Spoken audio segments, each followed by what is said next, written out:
You know, at Bull Shoals, I did use 4 different techniques, 4 different days, and I used 4 different loose reels. It wasn't because I wanted to, I was forced to. The conditions changed every day. The first day we had high winds, low light conditions, and that's a rule on any White River lake that you go to the bank and you crank or you throw a spinnerbait. You know, I was throwing a 6A bomb or some, and the thing I like about the lures, I was throwing a 5-to-1 gear ratio.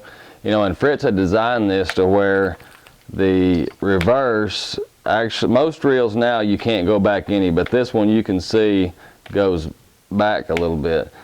All other loose reels don't, but the reason this is mainly a cranking reel. You can actually feel better. You can feel what's on bottom. I didn't believe that until I started throwing it, and you can just feel what's on bottom. I don't know the reason behind it, but I do know that you can feel the bottom better.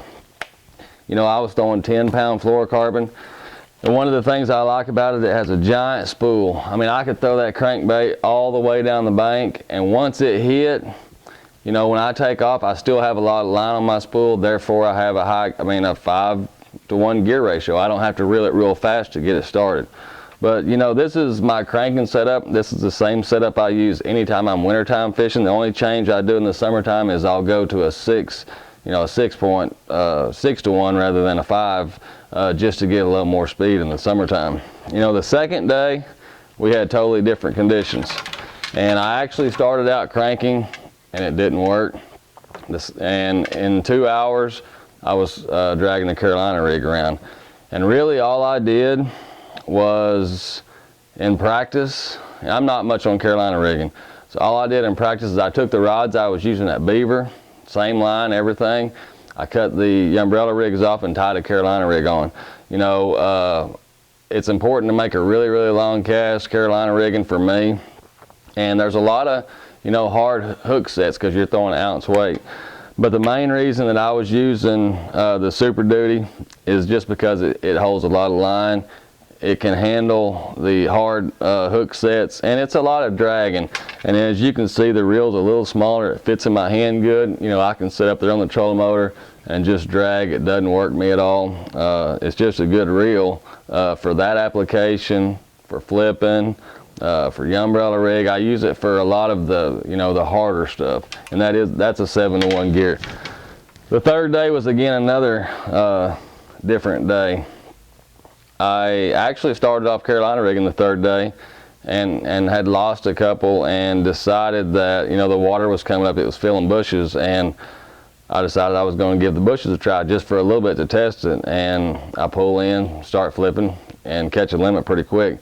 The reel I decided to use this year for just basic flipping docks, flipping bushes, you know, is the BB1 7-to-1, and it's kind of the same thing. It holds a lot of line in it, and there's something about the spool that keeps my line from cooling. A lot of spools over the past that I've used, when you flip 25 or 20, every 10, you know, flips or so, you have to have a clean out flip, you know, a long flip to clean the spool out.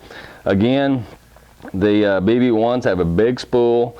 I like that. I have bigger hands. When I reel it, it doesn't, you know, it doesn't hit my knuckles or anything. It has a really strong drag. This is actually the same rod and reel that I caught 29 pounds on at Falcon the first day. So it's a heavy, I mean, it can handle heavy applications as well. It's just the reel that I use for flipping. The fourth day, I start off with this rod, the flipping rod, and it's not working. You know, I go to one bush pocket and fish through it, no bites. I'm going to the second. I have to run through the creek channel to get there. When I come around, they're schooling everywhere. And I do have a rule on the White River. For me, anytime you're there, it doesn't matter if it's winter, summer, fall, you always have a spook laid on the deck because you never know when fish are going to come up schooling. The reason that I used the BB1, and it played a really big role on the last day, is I can cast this thing a mile. It's just, I can throw it forever.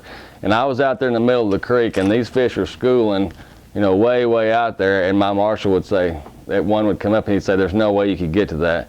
and I would throw, and the spook would get there. And I caught some fish way out there.